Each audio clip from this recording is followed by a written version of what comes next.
Welcome back. Well, after the first period of last night's Game 4 of the Stanley Cup Finals, you couldn't blame Oiler fans for saying, here we go again.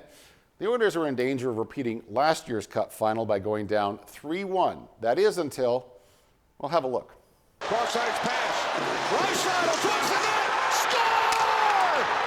Score! Who else but Leon Draisaitl scoring the overtime winner as the Oilers came back from a 3-0 deficit in the first against the Florida Panthers. The series is now tied 2 apiece as Edmonton now returns home for a pivotal Game 5 on Saturday night.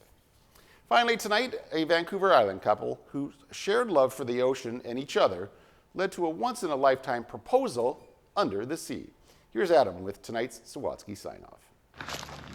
As Kaylin Lindsay walks along the beach in BC, she recalls posing for a photo with her family in Mexico. And Maxwell comes and takes the phone out of their hand and takes the picture of our family, and that was our first initial meet and greet. Maxwell Hone was also on vacation and recognized Kaylin's dad because they'd both worked together when he was a commercial diver. And I was like, oh, John has a daughter, and so I had a really good in. Although Kaylin and Maxwell grew up in the same place, they'd never met before this. We really hit it off. Things just kind of flowed, the conversation flowed. So, for their first date there, they decided to go diving. I pretty much figured she was the one from like the second day I knew her. But it wasn't until 3 years later, after Kaylin and John had started working together on his wildlife cinematography business for National Geographic, Netflix, and Disney, that the couple realized what a good team they really were. Wait for the right person. When they come along, you'll know it. And that's when John decided to spend 6 months planning a surprise for Kaylin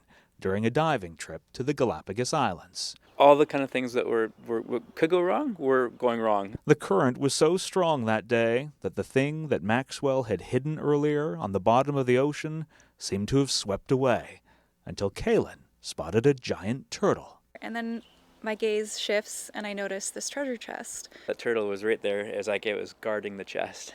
It was the coolest thing ever.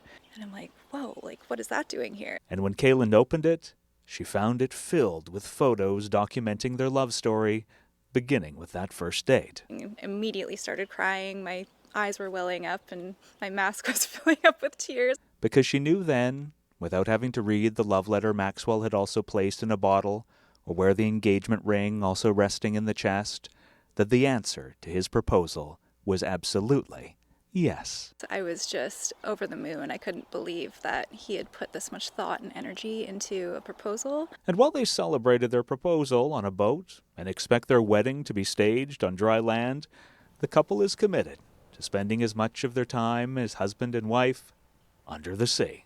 Adam Sawatsky, CTV News, Royston. What a great story and extraordinary proposal. That is our newscast for tonight. Thank you so much for watching. Have a great weekend. We'll see you back here on Monday at 6. Good night.